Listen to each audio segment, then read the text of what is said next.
Today is the medals parade for the riflemen, the officers and riflemen that have just finished serving on Operation Herrick 15 in Afghanistan.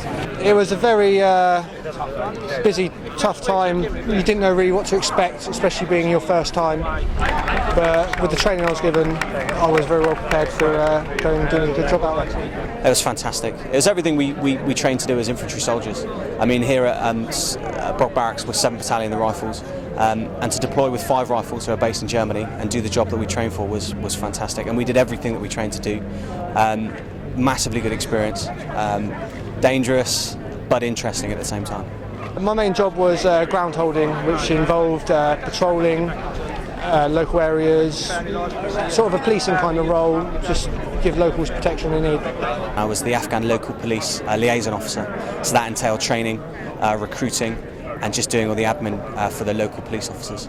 The aspiration was to hand over checkpoints and patrol bases to the Afghans so that the British troops could withdraw back to Bastion and eventually withdraw from Afghanistan.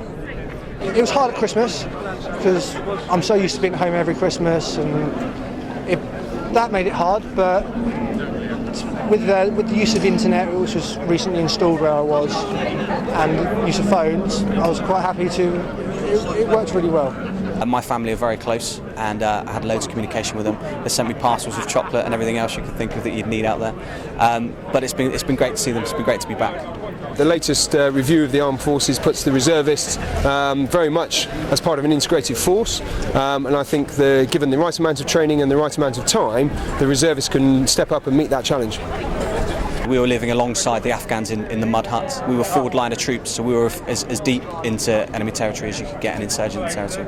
But at the same time, we were living in farmland, so you can imagine, no heating, very little electricity, so it was freezing cold, 24/7. But for us, that was good. In the winter, the hard ground, they can't dig IEDs in.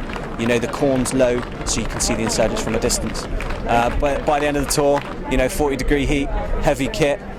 Sweating more than you can drink. It's quite a harsh environment. The Afghans are very resilient people. To receive medals from royalty, of course, to have all the dignitary here, and then of course the main thing is to have our family here and have them thanked for all the help that they've done. And obviously to do the double off, which we did there. You don't get to do that a lot in the Rifles, but it's a proud moment for me, and I was very happy to receive my medal.